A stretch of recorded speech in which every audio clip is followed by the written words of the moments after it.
અમદાવાદના IOC road Shivam એપાર્ટમેન્ટમાં સાબરમતી વિસ્તારમાં રહેતા એક વ્યક્તિના ઘર પર પાર્સલ મોકલી તેને ઉડાવી દેવાનો પ્રયાસ કરતા ચકચાર મચી છે. સવારના સમયે ઘર પર આવેલું પાર્સલ ખોલતા જ જોરદાર બ્લાસ્ટ થતા પાર્સલ ખોલનાર વ્યક્તિ ઘાયલ થયો હતો.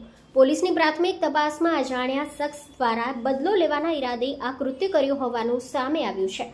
બનાવના પગલે અમદાવાદ પોલીસના ઉચ્ચ અધિકારીઓએ ઘટના સ્થળે પહોંચી વધુ તપાસ હાથ ધરી છે. બ્યુરો રિપોર્ટ સત્ય ડે ન્યૂઝ. મારું નામ કમલ બલદેવભાઈ સુખડિયા છે અને હું સવારે જોબ ઉપર હતો, હું અને મારા વાઈફ.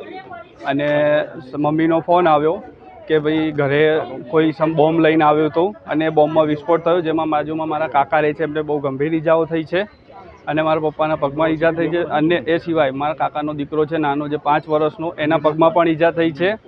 અને એ વ્યક્તિ હાથમાં બોમ્બ લઈને આવ્યો અને બે સોસાયટીના રહીશોના કહેવા પ્રમાણે 2 વ્યક્તિ ઓટો લઈને ત્યાં બહાર ઊભા હતા, જે અહીંયા તરત લઈને આવ્યો ને ત્યાં પહેલાં ભાઈએ કોઈ રિમોટ જેવું વસ્તુ હતું એમના હાથમાં, એ દબાવ્યું અને અહીંયા બહુ જ ખરાબ રીતનો વિસ્ફોટ થયો. અને આપ જોઈ શકો છો કે અહીંયા બધું બહુ જ લોહી છે અને હજી પણ બધી વસ્તુઓ અહીંયા ને અહીંયા જ પડી છે. આ કોઈ બદ ઇરાદે આતંકવાદી સંગઠન જેવું મને લાગી રહ્યું છે.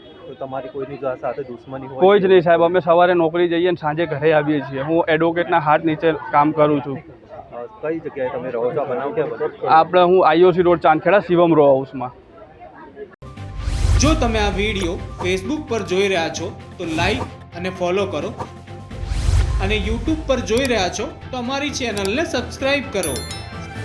saturday.com આઝાદી સમાચારોની.